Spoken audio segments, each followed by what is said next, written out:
it's a country that has gone from a population that wasn't armed to a population that is very heavily armed.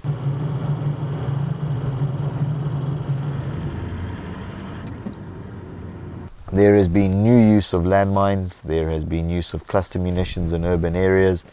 The majority of the fighting occurred in the urban areas and on the main arterial highway along the coastal area. So there's been massive effect on the population, especially the displaced populations. The types of munitions that are here actually vary considerably, from small arms to artillery shells, all the way through to guided missiles and, actually, believe it or not, torpedoes. A lot of this stuff you see has been involved in fires. A lot of rockets were fired in this conflict, but it just lies there in the street or at the side of the road. It still poses a massive threat because the fusing system could be armed, and the slightest movement of such an item could cause it to function. And actually many people have been hurt and killed by moving such items.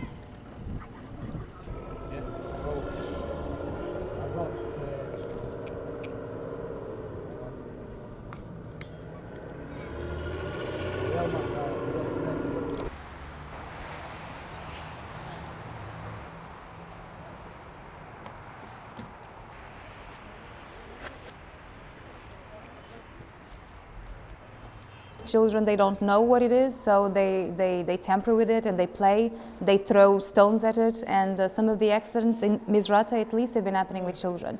But also they're happening within the farmlands where people want to start plowing their lands and they're finding items, so they are removing the items by themselves, and therefore accidents are happening.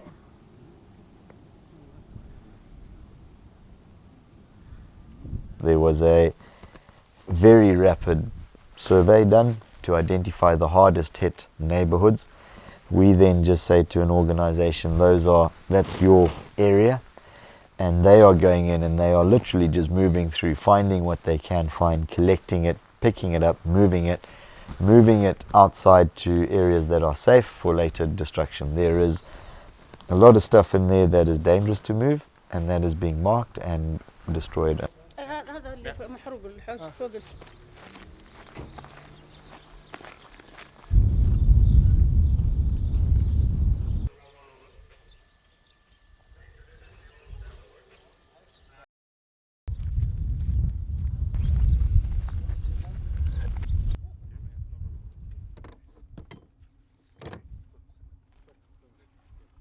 Ammunition management, what you see behind me here, controlling this is counter-proliferation of arms.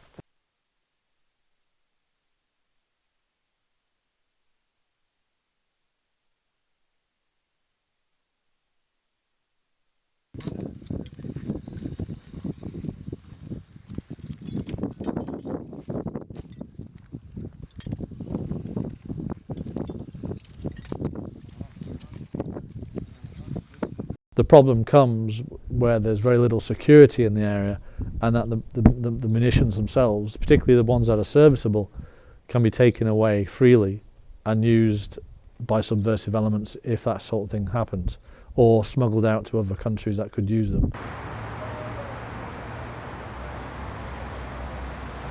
If we can help the Libyans to control this, that means there's no arms going anywhere else.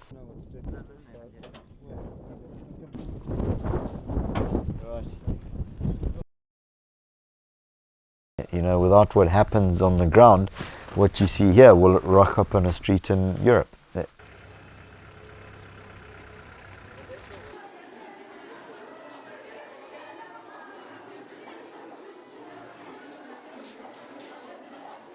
We have teams that are doing risk education, not just with remnants of war, but also regarding small arms and light weapons, because weapons misuse is a big problem in Libya at the moment, and many accidents are happening, particularly with children.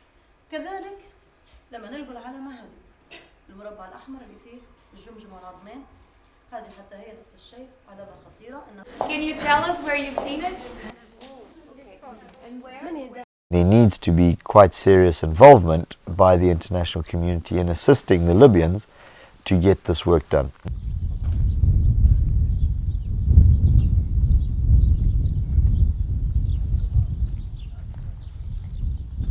none of the rehabilitation and reconstruction can happen until the guys on the ground, the NGOs and the people doing the physical work at the front, have actually cleared it to facilitate this return.